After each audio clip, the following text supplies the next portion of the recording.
Good morning, dear children. The topic for our today's session is square root.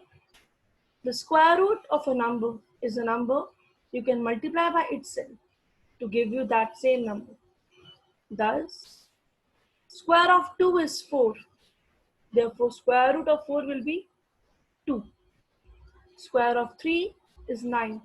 Therefore, square root of 9 will be 3. Now, let's see some more examples. Square of 8 is 64. Therefore, square root of 64 will be 8. Square of 12 is 144.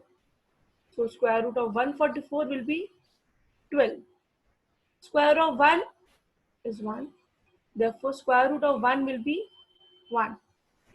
Square of 0 is 0. Therefore, square root of 0 will be 0. Now, there are certain methods to find square root. First, we have method of repeated subtraction. Second, we have prime factorization method. Let's see first method. Finding square roots using repeated subtraction method. The subtraction of odd numbers consequently to the number till we get 0. So the number of observation we subtract to the number is the square root of that particular number. Now let's see an example. We have to find square root of 64 using repeated subtraction method. In this method, we'll keep on subtracting consecutive odd numbers until and unless we'll get 0. So that particular step will be the square root of the given particular number. So first we have 64, we'll subtract 1, we'll get 63. Then after 1, the next odd number is 3. So we'll subtract 63, we'll subtract 3 from 63, we'll get 60. Then we'll subtract 5 from 60, we'll get 55. Then we'll subtract 7, 9, 11 and so on. On 8th step, I'll get 0. So the square root of 64 will be 8. Now let's move to second method. Square root by prime factorization method. There are certain steps. Let's see step number 1. Step number 1 says, obtain the given number. The number will be given to you. Step number 2, write the prime factors in pairs. So you'll find out the prime factors of that particular number and you will pair them. Step number 3, group the prime factors in pairs. Step number 4, write the numbers as square root of prime factors. Step number 5, take one factor from each pair. Step number 6, find the product of factors obtained in step number 5. Step number 7, the product obtained in step number 6 is the required square root.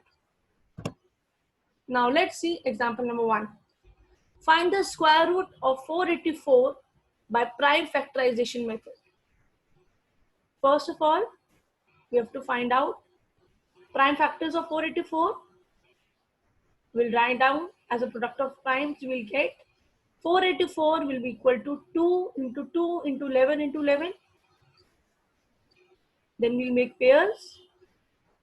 2 into 2 will be one pair and 11 into 11 will be second pair. We'll take out one factor from each pair. In first pair, from first pair we'll get 2. From second pair we'll take 11.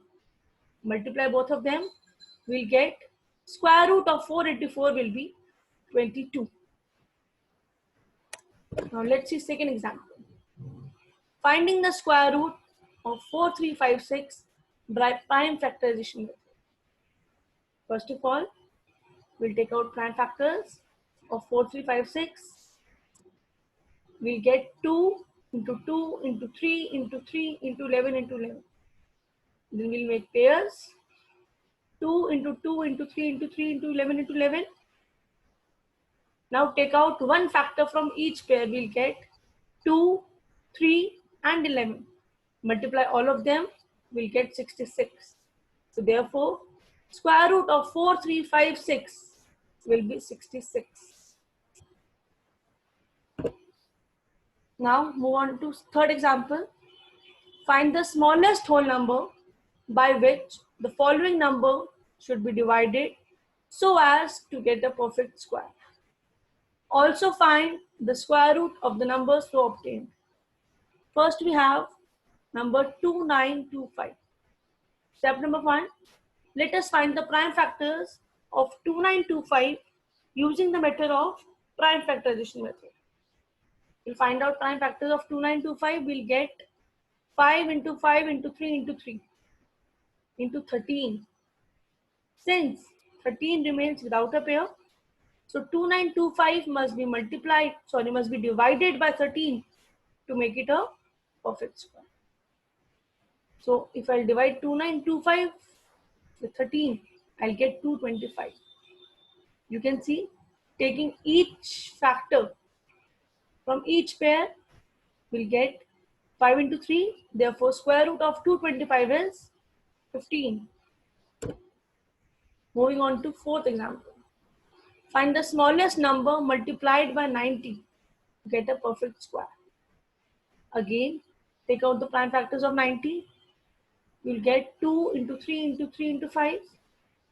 We see 3 comes in the pair, but 2 and 5 do not occur in pair. So we multiply it by 2 and 5 to make pairs.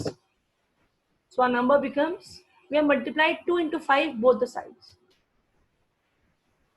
So now it becomes a perfect square. So we multiply 90 by 2 into 5. That is, we multiply 90 by 10 to make it a perfect square. Thank you.